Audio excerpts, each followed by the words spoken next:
You done, Jack? I'm good. Here we go. All right. Sorry, I just knew I had to be on calls for an extended period of time. I wasn't going to be able to eat. So. No, I hear you. All right, take it. Hey, everybody, welcome. We need the clippers, Q. Here we go, clipper. Hello, everybody. Welcome to the GM Market Report. Today we have 4 out of the 5 amigos. I'll let them introduce themselves, and then we'll jump right in. Today's topic is the universal law of real estate called seasonality. It's good, it's bad, and we just recently learned it's geographically specific, meaning that if you are in Phoenix, this is your high season. If you are in Miami, this is your high season. If you're in the rest of the country where it's not a warm weather state, this may not be your high season. So understanding what the concept and thoughts are on seasonality, and then here are our GMs, our operators, our business consultants that we want to share some nuggets that help operators maximize and optimize their portfolios. And ideally, like, how do we drive revenue even in the face of seasonality? So let's go around the horn. Marcus. What's up, my man? Marcus. Hello, Marcus. It's my favorite. Based in Vegas, covering pretty much everything west of the Mississippi, down in the Sun Belt, as these guys say, snowbird territory. All right. That's you, Adeel. Hey guys, Adeel from Texas. Core markets here are Houston, Dallas, San Antonio, and Austin. And that's what we'd be covering. All right. Thank you, Jack from Florida, consuming the South Florida markets, Jacksonville, Tampa, and let's see, Orlando. Those are the main ones, but we have a lot of secondary ones. And yeah, we're in the Sun Belt, so seasonality is a factor in certain markets, and it shifts in other time periods for others. So we'll go over everything. Fantastic. And again, my name is Quentin, and I cover Atlanta. That is our mothership's market. Yeah, let's jump in, guys. The conversation of the day is seasonality. What is it? How do we operate under this idea of what seasonality is? So fundamentally, explanation for seasonality, it fundamentally starts around September in most markets, and it will end right around the March timeframe. Do we agree? Okay, so what do we see during seasonality? It's different than South Florida now. Okay. We had a lot of migrants, so it really starts kind of like it's been creeping up into October-ish, maybe late September, like you were saying, and then it's extending out past Easter usually, sometimes even to May, depends on when it falls. So you got about 6-7 months now of seasonality in South Florida, which is more unique than it has been, but COVID obviously changed things, and we have a lot more people now. So let's define seasonality. Anybody want to take a shot at it? You're the man, Q. So I just understand seasonality as like a universal law of real estate, which essentially means that in a renter marketplace, most renters, you'll see the movement between apartments, so the movement between houses, the movement between one place where they're occupying and another place. That speed of movement starts to decrease as we get into essentially the late fall and the winter months, which is kind of logical, right? If you're a human, are you really going to move in a cold month or not? And then we get into the holiday seasons, which is another reason why people kind of want to be hunkered down. So when you get through, the holiday season of October, November, and December, including New Year's, that's a lot of reality, right? Most people aren't moving around during those times. So how does that impact real estate in the rental space? Obviously, less movement in certain times is going to be, potential vacancies, but less movement will also result in longer stays. So balancing that out and making sure you're providing a good experience. The seasonality thing, like you said, the holidays is a big one. Nobody wants to move during Thanksgiving, Christmas, New Year's and all that. But then going to the seasonality side, obviously different areas and different markets have different demand sources. So for instance, South Florida, there's a lot of contract workers come in. If you've ever been in South Florida in the winter, you're not going anywhere very quickly, and you're not going to get any reservations or anything like that. Marcus obviously has the details on Phoenix, but tons of contract workers. So when you come back in the summer, you actually have the place not to yourself, but it's almost like an abandoned city. Service isn't as great because you don't have as many workers, but those are the individuals that utilize our platform the best. So while it might shift from market to market traditionally, yeah, you're still going to have those long-term individuals and family locals that aren't going to want to move.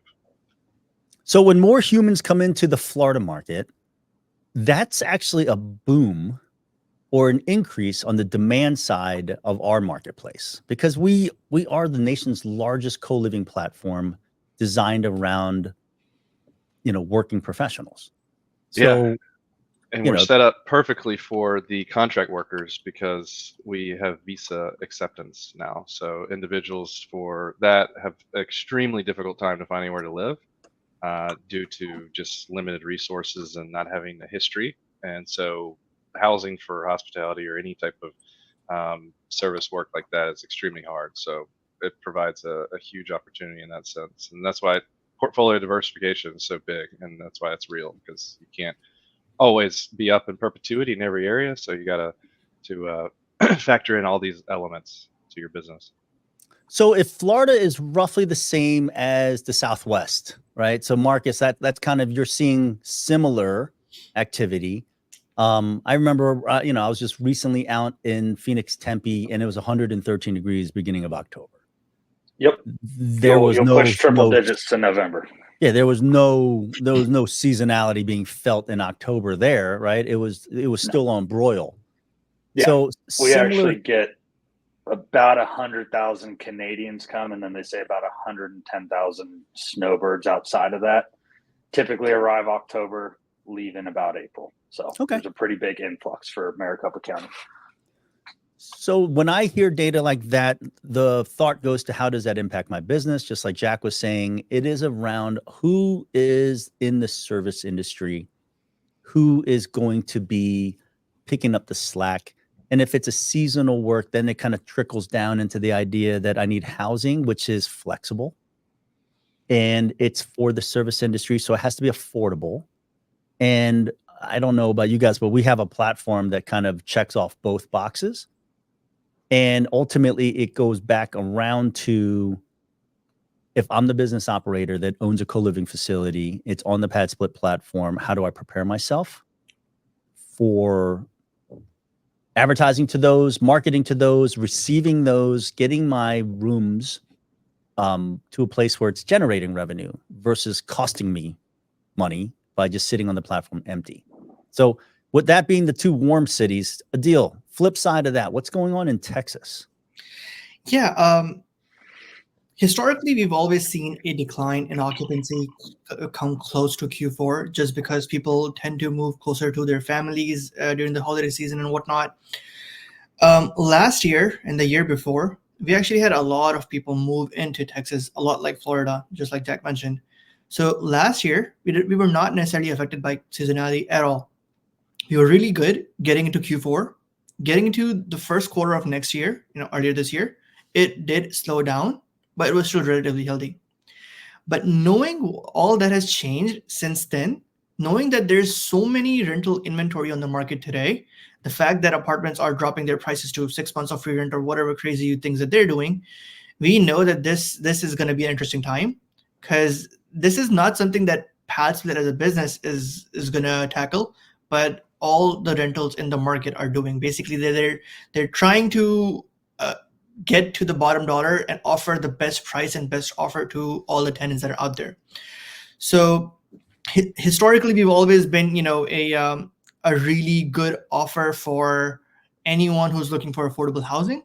But this time around, I feel like we're going to be competing against a different sort of inventory out there, which is some of these apartments. So I feel like this quarter and this, in the next few months are going to be interesting, because we're going to have a much larger, competition, essentially.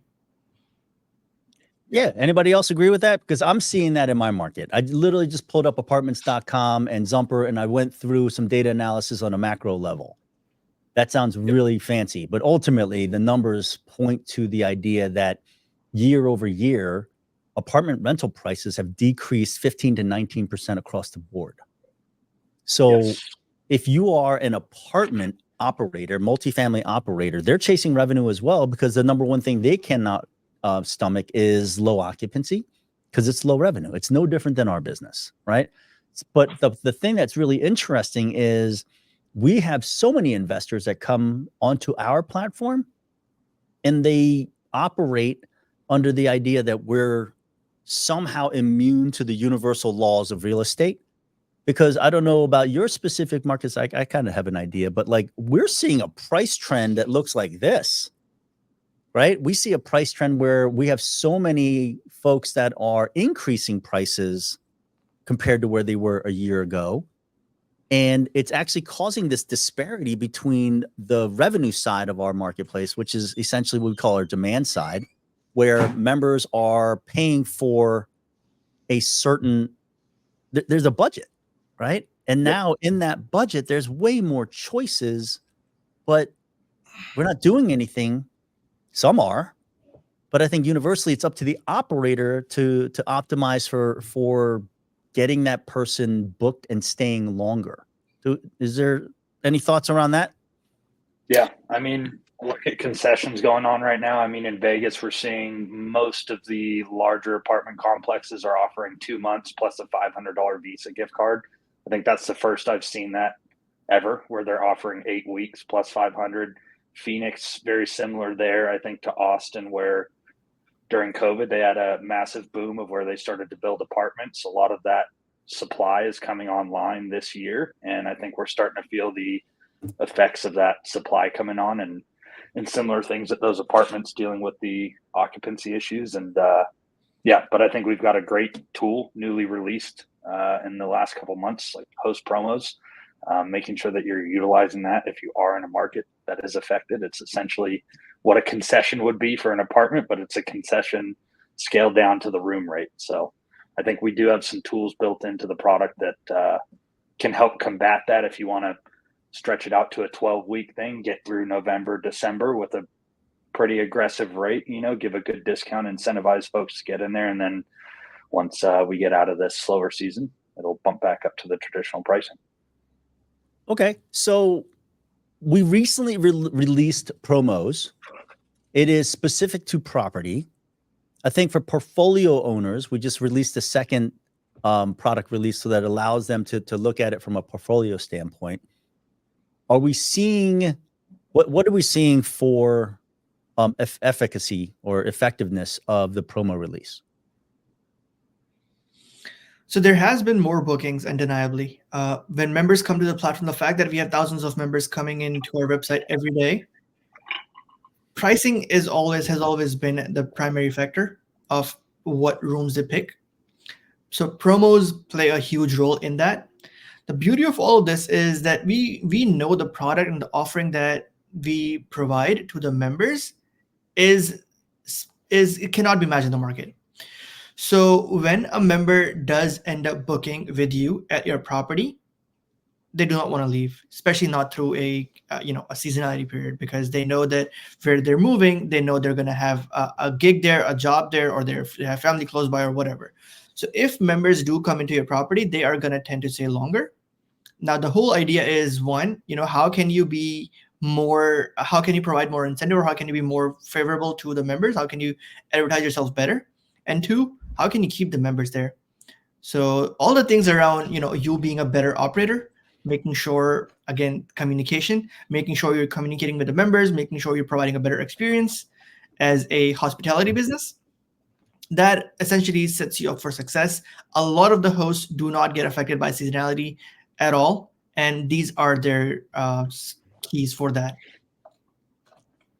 Okay, so in Atlanta, one of the efforts that we're working on, I've affectionately and disaffectionately called this thing Project Catfish, because essentially what you just said, that's the theoretical truth. But as an operator, what we're surfacing is this is the numbers that I'm seeing. A new property coming on. PadSplit does what we promise. You list the room in an appropriate price with wonderful pictures that are professionally done. The room will book. The question comes back down to is the platform then passes the baton to the operator, whether it's a hired third-party property manager or yourself if you're self-managing. Now it goes on to like, you want to keep the revenue and you want to generate long-term solid revenue inside of your operating business. You have to be somewhat active in the hospitality side of what your member experience is. So we talk about these things at a really like global level, but can we drill down into some of the things that you're talking about? Is how can we impact, how can we help hosts move forward? And I'm just going to touch on the Catfish thing. I have hosts that have been properties on for multiple years. And as we go through these monthly conversations with them, I'm asking them, when's the last time you looked at your listing? And is it really the promise that you're giving members when you book? Is it living up to what happens when they open the door to the bedroom? And amazingly to me, a lot of our first generation hosts, that's not the mentality they had.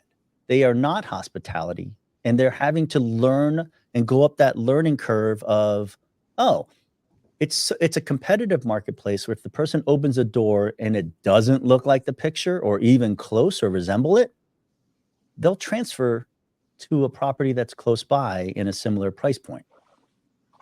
Are you guys seeing the same, or am I in a different place? It definitely happens. It even happens with new properties too. So not necessarily exclusive to older properties, but yes, the tendency is shifted a little bit from older to new, but it's just separating good operators from bad operators. The older operators are having more competition, just with anything in the marketplace. As you gain traction and activity, you'll have additional individuals who come in who are better than you at what it is they're trying to achieve, because they're trying to make sure their asset performs over yours. So you got to keep that in perspective, because now members have options. It's at the same scale. It's no different than what we're seeing across the board, right? Airbnb, they went through the same learning curve. Better operators became more profitable. And it's essentially, like I mentioned in the past, it's turned into an arms race now. It is one of the simplest, easiest things to do is add amenities to something, hoping that it causes bookings. But the truth is, the more hospitality, Airbnb, midterm rental operators that I speak to, it's how you treat the member. What is the renter's experience? And in our world, we fall under the category of midterm rentals. Our average tenure is 8.5 to 9.5 months, depending upon marketplace. If it's a newer market, you're going to see average tenure is going to be a little bit lower. So if that's the case, can we get into some of the best practices and things that you guys have heard that hosts are doing post move-in? So let's just get over the assumption that members are going to have a good move-in. And we define it really simply. So Marcus, like, what is a minimum acceptable good member move-in to you?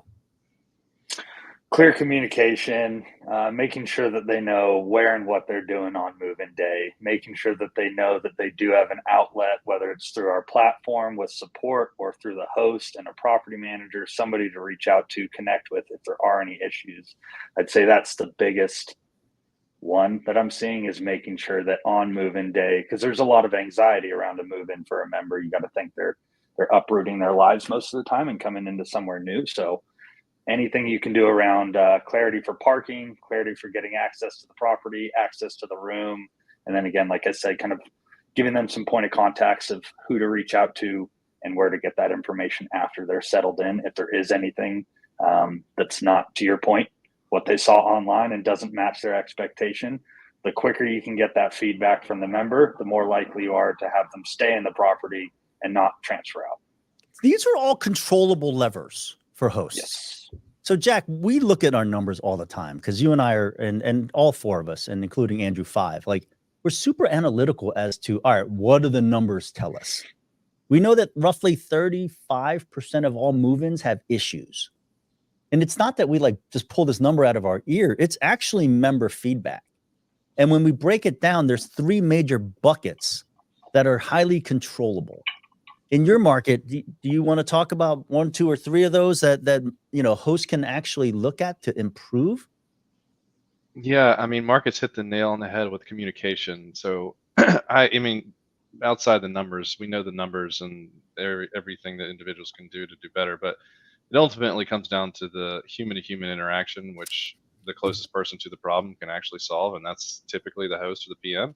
Yeah. We're the digital forces and the support system behind the software, but every member I speak to, they all say that the experience depends on the host or the PM, and that if they could change or do anything differently, it would be more communication, personalized with that individual. Well, that isn't always feasible depending on the size of your portfolio, or depending on your operation.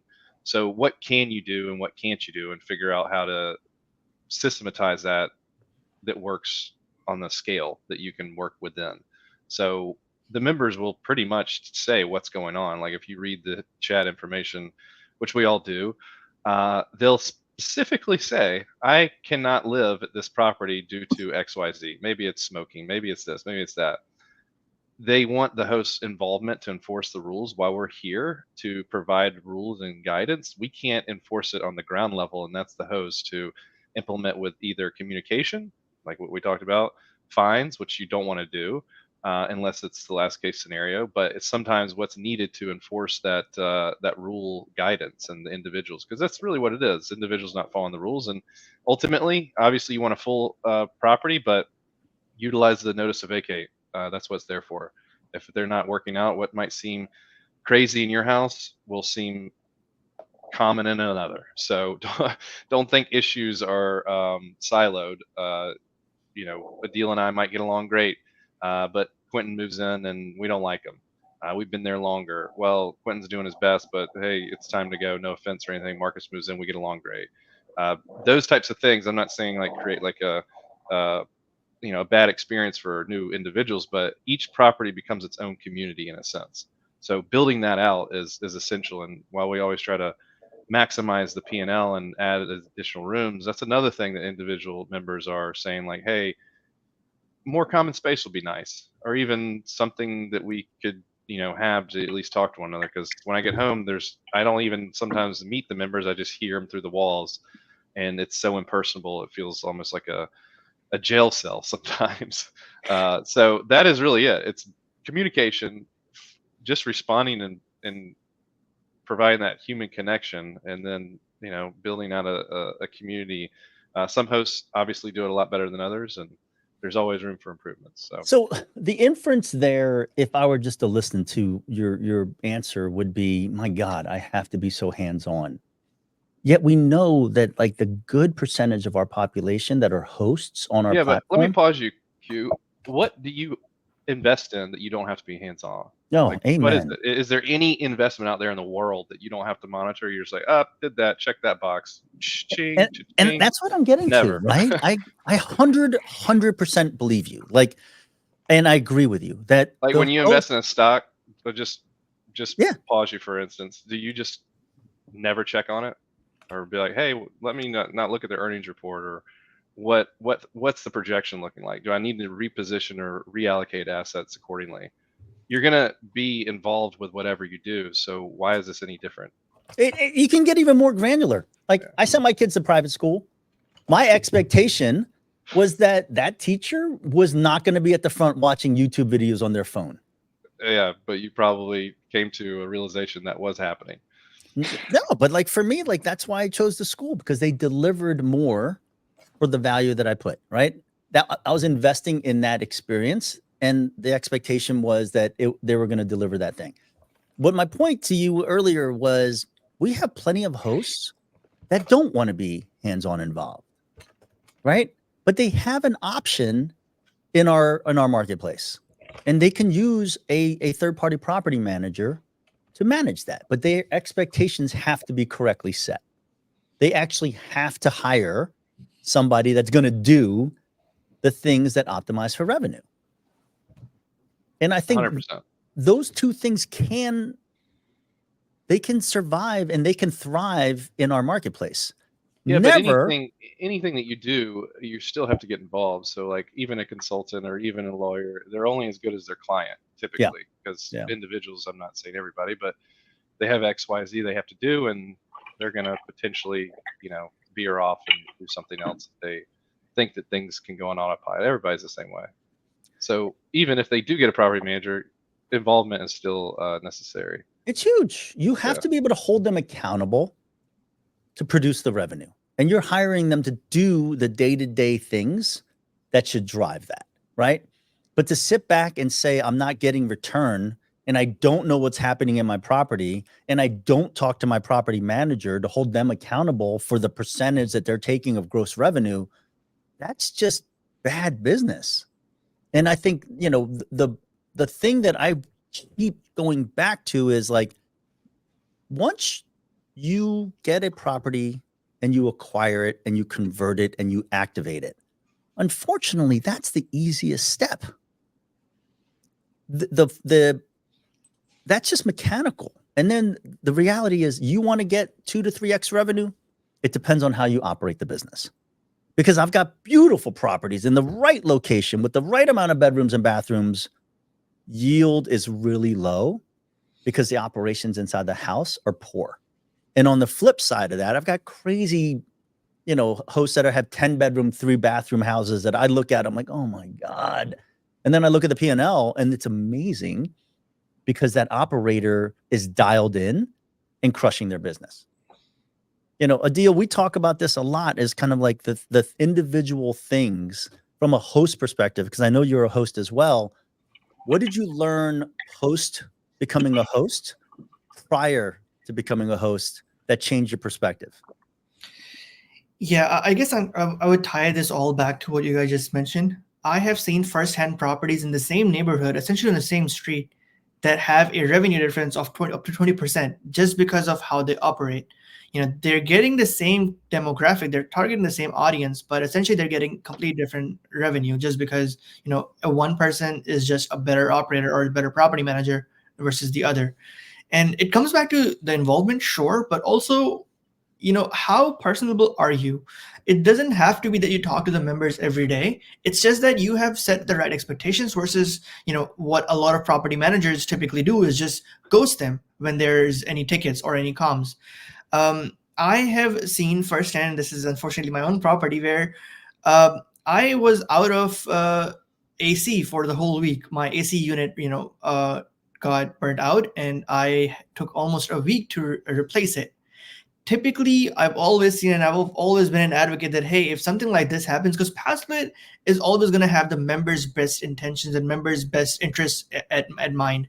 So if something like this ever happens, PadSplit is always there to, make sure that members understand that they have an option to transfer to a different property if a host is not taking care of their basic needs for the whole week.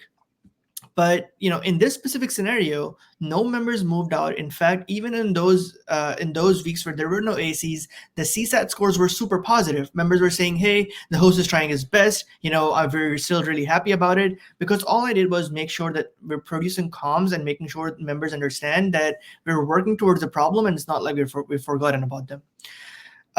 Similarly, we've seen properties where year over year they're really good, no issues, but the minute there's some inconvenience, members are like, yeah, it's unhabitable, we have to move out. Just because it was pent up, it was just building, and they were just fed up of the fact that the host doesn't care. I like the fact where you mentioned that it's very similar to Airbnb, but not where amenities not necessarily mean a greater return. In Airbnb, if you just add a hot tub outside your house, you can just add that on your filter and you're probably going to get more bookings. Here it's not the same. These amenities are not going to bring better tenure or better member experience. If you are providing a more personable experience to the members are going to end up bringing the amenities to the house.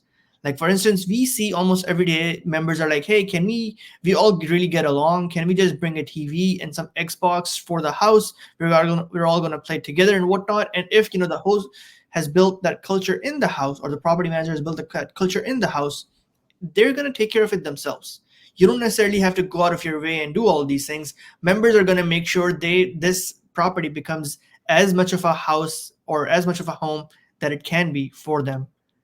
I think that's North Star, right? And I think you and I are both hosts, and I think we both believe in the idea that there's going to be a community in the house. That's the hope, right?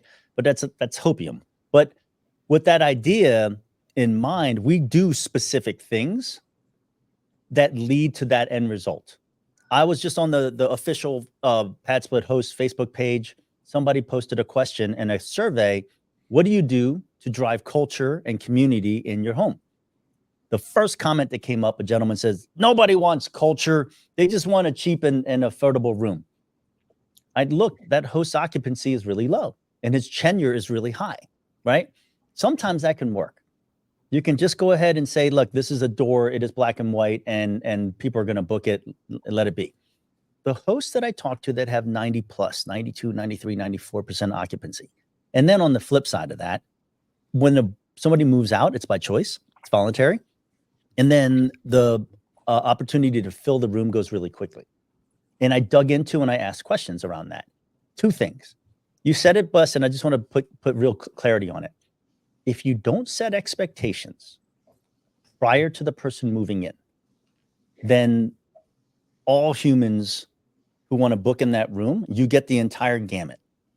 I've taken the approach that I want my listing to be very clear of who I don't want in my house. It might take a little bit longer, but I've been around long enough to know that the money in our model is made over tenure. So if I can reduce the edge cases and the people that are going to cause problems in the house, I can be okay generating longer tenure that's going to be quieter, more peaceful in the house, and then people will want to stay. So when I talk to members that are booking, I clearly outline the rules, right? And I add on to the individual rules. Like my house, the members that are there, they ask for, hey, is it okay if we have a requirement to have a house meeting every Sunday? Because they want to have a mechanism where they can talk like adults to resolve issues and conflicts without it being go submit a ticket or go call somebody and get this person. Just be 6 adults in a house that are kind of working through the questions that you have. But the big thing comes back to is clearly setting expectations. And those people who don't want that expectation, they will opt out. And our platform allows them to look for more rooms. So I love the expectation part. I love the part that we hold them accountable. It's not just revenue. The 5 other people that are in the house, I protect that revenue by removing or giving a notice to vacate around the person that is causing a disturbance, because another house may be a better fit for that member. And I think exposing that member to understand that we got 15,000 rooms around the country. Find one that's a good fit for you. So I love the expectations. Anything else jump out at you guys? Yeah, quick thing. So I know, like you said, North Star being that culture thing, but a lot of the houses are not going to have that, and that's completely fine. But I guess where hosts and property managers can start is having at least one quote unquote unofficial house leader in the house, where they're your eyes and ears. They understand what the culture is. They're at least have a conversation and have a relation with at least one of your tenants. It really goes a long way. It really helps build that, culture in the house. It really helps build that, rules and regulations, following protocols in the house.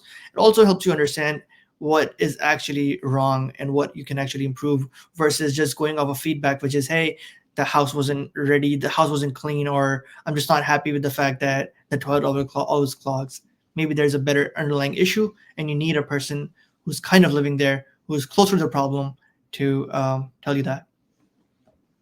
It's a tighter feedback loop. Well, you hit it a little bit on maintenance, Adeel, is rather than patching the problem, fixing the problem. So if you do have a toilet that's stopping up or something like that, or a shower, and you continuously are snaking in the problem, so snake it all the way to the main line, because clearly there's a bigger issue and you're going to continuously have service calls out there. Run a mic if you need to. I think that's a little bit maybe over the top. Just go ahead and pay to snake it all the way to the line, because you'd be shocked at what's in there. We've seen over and over that a lot of houses who have these underlying issues, but members don't tend to bring it up unless it's a much larger or a much crazier issue than it initially was. One of these things, stuff I like don't this. know. I see it all the time that individuals, they'll voice their concerns if there are maintenance issues, and they don't try to hide it. And they actually, a lot of times, try to look out for the owner in their best interest. Like, hey, there's a problem. You might want to check it out because it can turn into something bigger. And then they may patch it, and then the next person move in, and I see it all the time. The They'll toilet paint. doesn't flush. Yeah. Immediately turns into it's flooding the basement floor. Like we see that all the time, and then I have to find an emergency transfer for that member to move out if they want to, and like so their stuff is ruined, and who's going to compensate for them? Like if we don't address the small things quickly, it expands really quickly into something that's bigger, and then it that really disrupts your revenue, right? And that's on the host operator side, and I don't disagree with you 100%. The problem we run across is you guys have heard this feedback from hosts is like, I'm not making enough money in this house to reinvest in the house. Have you guys faced that one yet? Yes, I've heard that. The underwriting was bad. Yep, bad deal. God. It always goes back to that, doesn't it? Bad deal, man. I mean, if you're that thin, then nothing's going to work. I hate to say it. Yeah. If you're that thin on our model, that's a tall tale sign. Okay, so let's get back into some specifics. We're hoping that hosts are going to watch this video and take a handful of nuggets out from this that they can action off of. So if we can, kind of sum this we're going up, to clip this skew into little segments. we can do that too, Jack, just so that, we can put it into your kid's iPad so they see daddy famous on TV. Yeah. But, let's go figure this out in the sense of like, what are a handful of things that let's share best practices that if you had a magic wand, I wish all hosts did this. Prepare your moving calendar. So understand that the next 2 months we've got holidays coming up. If you are a self-operator or you have a property manager that does not operate during holiday hours, make sure you block off those days as move-ins, because again, it goes back to the communication piece. You don't want somebody scheduled on the 23rd of December. You and your PM are out 24, 25, 26. They don't get a response till 27, more likely to lead to a transfer. Get your promos set early. Hold on, I'm going to pause you for a second because Adeel educated me to this when I was talking about my property. Our platform is completely designed to be a hands-free, no-touch experience for the member. Right? If I want to book a room, schedule the move-in, I don't ever really have to see anybody. True. So you're talking about blocking off 24, 25, 26 on Christmas. Is it because you won't be picking up the phone if there's a maintenance issue or if there's a lock problem? Okay. Operational capacity. So it's like if you don't have the capacity to reach back out to exactly that, like, hey, my door code's not working. If you know you're not going to be able to respond for 48 hours, like probably shouldn't have those as move-in days. Our CX team is open 24/7, 365 on the member side. So there is a triage initially. Yeah, but there's property specific nuances that our remote team wouldn't be able to troubleshoot. Right. So if you're going to be in Antarctica and you're not available, that would make sense, right? Because then you just eliminate, the problem. You're stopping it from ever creating. Got it. I wanted to clarify that, like, the hosts, if they set their systems up correctly, it can be successful without a zero touch interaction. It can be, but the locks, while it might seem intuitive to yourself or many, don't overshoot common sense because sometimes everybody's different. So that's the biggest thing. It's the first time touching a electronic lock. Yeah, a lot of individuals don't know how to operate. Some individuals, all walks of life, might not have the most sophisticated education, and that's totally fine, but they may not even sometimes know what counterclockwise means. I know that sounds crazy, but that's just the facts of life. So videos are essential. Like Yeah. providing those video resources, like just, hey, this is how the lock works. Then that's how you eliminate some of the communication or remove some of the barriers to potential troubles. And you've got a story on that, right? You have a host that's innovated on how to utilize videos at the door level. Yeah, doing QR codes on the above the lock to how to scan how to quick videos. So, and then the other big one is the lock code and the Wi-Fi. Those are the other ones. So some individuals update the Wi-Fi network ID with the information. Some individuals put a QR code that'll scan it and it'll go directly to the individual's dashboard. So it's right there when you log in as a member. So that's all you got to do is put that above the light switch or something like that.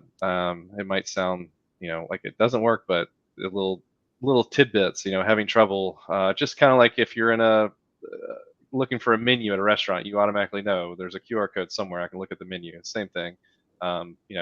Writing that and having a sticker placed is sometimes extremely helpful. No, I think that's the trend, right? I think, Jack, you're nailing it on the head. Is that is the trend of human behavior, is that I know that there's a QR code at a restaurant that is the normal menu. All right, like I'm not waiting for the hostess to seat me and then come back with menus, because I've been there multiple enough times. The thing that you guys pointed out that I think is really interesting is a good percentage of our members, this is the first time they've ever stayed in a PadSplit. Transfer members and referral members, their tenure is like exponentially longer because their expectations are set correctly. And I think that I think our hosts that do a really good job treating every member coming inbound as if it's the first time they've ever been in a co-living facility or a co-living situation, they're seeing a significantly better tenure and experience for the member because they default down to the lowest common denominator. I love the QR code on the locks, Jack, because even if you're transferring, every lock is a little bit different. Right. And and that's the biggest thing. And even sometimes I've had issues with the locks, like how to lock it back or something. Like you have to hold some of them you have to hold the pound button, some of them you have to hold, certain areas for expiration time, some of them you have to turn. They all have their little intricacies, and individuals who haven't used it, they have no idea. So the videos is super helpful. Yep. And I think, people forget that when they convert a house, especially a 3-2 ranch where the front door leads into a living room, in our world of conversion, that living room just turned into a bedroom. So that door is actually the egress for that bedroom. And what ends up happening is we forget to include that, because for 100 days we've been dealing with this house through conversion, that the entry to the house for a co-living house now as a PadSplit is actually the kitchen door on the side. And nowhere in there, if they don't change the default settings on the move-in instructions, nowhere in there does it point out that you have to enter the house on the side door, use the code there. Yep. Like those are things where I think our hosts that are new, this is a really, really, really good point to bring out. You have to learn how to drive the car that is the PadSplit platform. I've worked here for 2.5, almost 3 years. And when I onboarded my property, there were mechanisms in there. I'm like, wait a minute, which of these things actually get sent out to the member? Which of these things am I editing? Which of these things actually show up on the listing? And until you get into it and play with it, and you can figure out, how do I dial in the levers to maximize what I'm looking for? That's an exercise that all hosts should do immediately when they're getting ready to activate the property or near the tail end of their conversion process. Start learning how to use the box. And that's what we talk about all the time, is like importance of listings. So can we spend a quick second talking about like best practices on listings for new hosts? So like if they can speed up to this section and we can clip it out, Jack, for them to say, hey, new hosts, please take a look at these this checklist of things to try to optimize your listing for the first booking and continuing tenure. Yeah, I'd always bring this up with new host. Be mindful of the dashboard. Understand what all the tools are. again, my favorite tool is the metrics dashboard and the listing section. It actually tells you what your listing is missing. Like if you're getting views and no bookings, it actually tells you that a lot of people are interested in the property, but it's either the function of pricing that they can't really pull the trigger. Versus if you're not getting any views, it kind of tells you that, okay, maybe the pictures need to be better so that it's more engaging with the audience. So be more engaged, or be more play more with the tools, and it's going to take you a long way. Go look at your listing. Go see your property through the eyes of a member, and put it up against the other competition locally. I think that's one of the easiest, best things that hosts can do. Like know your market, know your competition. Can you actually book your property, and what you're flagging there? So the other item I always say is like, it's almost like you got to give, sometimes a deal is too good to be true, to help offset your burn extremely quickly, if that's the goal to get to your run rate. Because it's, filling up the house can take, different periods of time. So definitely the competitiveness of pricing up front is extremely valuable, because now you're creating scarcity in the house. If they're looking around to transfer, they're like, well, I can't match this anywhere else. And if you do get that slow churn, if you are implementing all these other things, now you can incrementally increase your pricing and create more stability there, instead of just trying to swing for the fences. So pricing is the big, we go back to that in a lot of conversations, but I always advocate for those, especially the new hosts, to be competitive with the pricing. Because what you don't want to do is have a price point and then you have to keep lowering because you're unrealistic. You may have gotten some person who was like, oh, okay, I'm good with that. And now you're competing against yourself. And that's what you don't want to get in the middle of. So I'm a big tester of things, and I have rooms that are vacant, and I have two different things that I'm testing right now. One is the rollback theory of Walmart, right? The big yellow dot that says rollback prices. So I have a daughter who is a professional shopper, and her first argument to me, it's on sale, Dad. And I'm like, the hell does that mean? It still costs $100, right? And so I took that same theory and I'm testing it this way. My average pricing for a room is $200. So I increased it 11%, and then I put a 10% discount on it, right? Because I know what my number is as an operator that I want to get to. And if I'm reducing or using the pricing and the promo code function to get eyes on it, I'm testing that one. And then the other room that's comparable, I actually reduced it from the set price that I originally set, and then took on the 10% shave haircut off of that. And I'm testing two things. Is it price driven or is it the promo sticker driven? Because what we're doing is we're measuring 90%. It's like a 15 to 20% faster book rate on the houses that have a promo code. And I'm just trying to discern, is it because it says promo? And then me as a human behavior says, oh, that must be cheaper.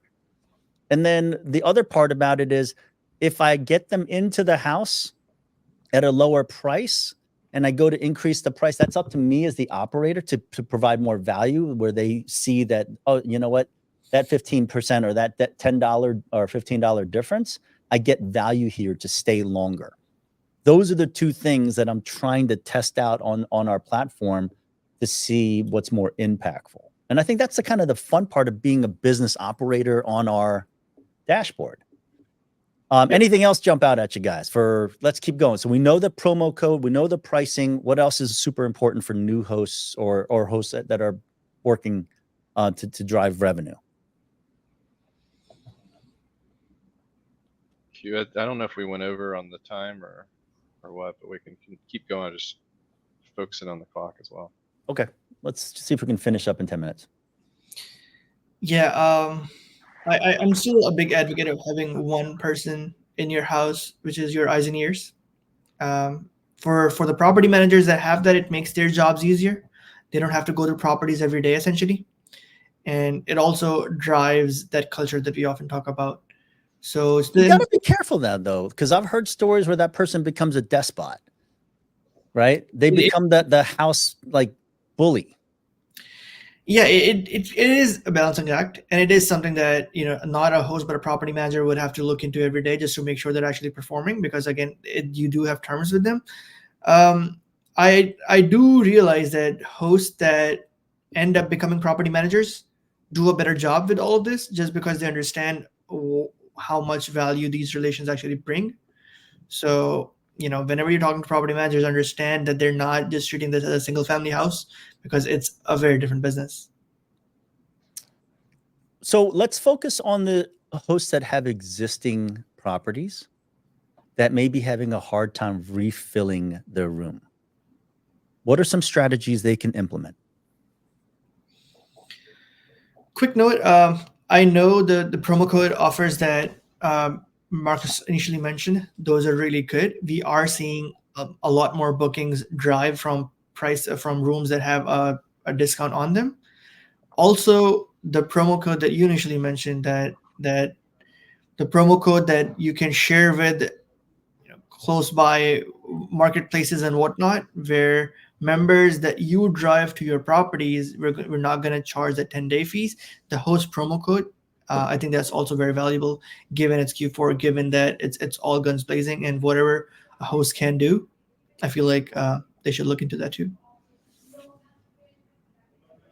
One thing that I got a really cool learning from a host is that they are putting refrigerator magnets that have contact information for PadSplit, the 1-800 number, the local 770 number for Atlanta, and then the support email right on the magnet. And then they have their contact information as a property manager direct for them, so that they just open up this is how you triage an issue, and it's communicated. Because right now, the thing that I think some people don't know is, if you don't have the members don't have the app downloaded, it's hard for them to get SMS push messages or cross house messages. The things that you think you're communicating to everybody, maybe only 50% of your members are actually getting that information.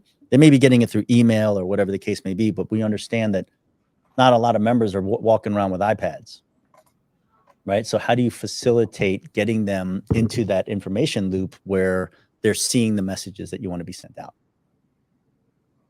All right. In closing, is any other things that you guys want to drop in here?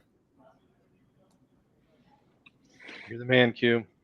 That's it. Far from, but listen, I just want to make sure that we get away from, we're not trying to preach to hosts, but we're just trying to facilitate sharing as much disseminated good best practices across all markets. And therefore elevating, rising tides lift all boats. And the things that we see on a day-to-day basis, we just touched on 50 calls that I had last week. Most of the conversation problems that we had fall under a handful of solutions that we talk about. So, those are the things that from an operator side, how do we improve our operators? I think that's the immediate first domino to fall when it improves member experience. So my challenge to all hosts that are existing, polish your portfolio. Make sure that you are meeting the members' expectations for when they actually book. So if it says I have a bed, a frame, a mattress cover, a nightstand, and a lamp, and a place to put my clothes, and the member opens the door and there's a bed and a mattress and that's it, what do you think the member's response is going to be? This is not what I'm paying for. This is not what I expected. I want to transfer. And members are empowered with a transfer within the first 14 days, and members are empowered with a transfer, a one free transfer during their stay. So I think that's reality, is that you have to deliver what you're promising that you're listing at. That's the number one message that I've got for existing hosts, is tighten up, polish your portfolio, deliver what you're asking members to pay for. Closing thoughts, guys. Communication with members. If anybody does submit a move out request, I've had a lot of hosts having success with just talking to the individual and figuring out what it is, why they're leaving. Sometimes it's, that they have a sick parent or individual they have to go to, or job offer or something else, but many times it's something that could be resolved. Like I would say probably 10-15% of the time. So yeah, if you can hang on to that, going back on your tenure discussion, that's where you're going to have your change the game for your portfolio. Oh, absolutely. Like move outs, that's a stop of revenue. if you can just call that person once they submit a move out ticket and have a conversation, they may just want to. I need you to fix the ceiling fan that hasn't worked for 5 months. Or they might fill you in on other things that you weren't made aware of from others, and you learn from your, however you can to improve upon that. So, absolutely. Yeah, it's not rocket science what we do, right? No, I think I'd say we talked. Don't a try lot to about outsmart your common sense. That's yeah. We talked a lot about communication and being hands-on and structuring your operations, but sometimes it really is as simple as just a casual conversation to initiate that between the host and the member. I've seen it work out here in Vegas. So yeah, it's sounds intense, but start with a hello and you never know what you get from your members. It sounds so crass, but every member that books is the potential to be $10,000 in revenue a year. Right. And you're looking at your house in 7-8 rooms. So you're somewhere between $900 and $1,000 a month of top line revenue. They're your customer. And how are you treating that customer? That should be reflective of what's going on in your business. If you were selling apples, you'd expect to have apples there, right? Like, don't have rotten pears. Like, that doesn't make any damn sense. Like, yet this essentially what the conversations we have with some hosts have boiled down to. I'm like, you're pissed off because they're not booking your room. The room doesn't have 3 of the things that's listed on the listing. Like, you got an 8-bedroom, 2-bathroom house, and one of your bathrooms hasn't worked in 30 days. Like, I want to deplatform you because you're giving a horrible member experience. Step it up, man. Like, you will make so much more money if you treat the member with some empathy and respect, and then treat your business like hospitality. You're like, oh my God, I'm making $7,000 a month on a house that should rent for $1,800. Crazy sauce. I'm going to have to clip that out because I'm going to piss off everybody. But, to your point, have common sense, treat the people with empathy and humanity, and sit back and realize that your business is wonderful. All right, guys, we will do this again next month, and hopefully, we'll talk about some specifics. I want to bring on a host and actually grill them on questions. New host and old host. If we do it, we'll do that on a separate panel. Let me stop the recording here. Jack made a really good point.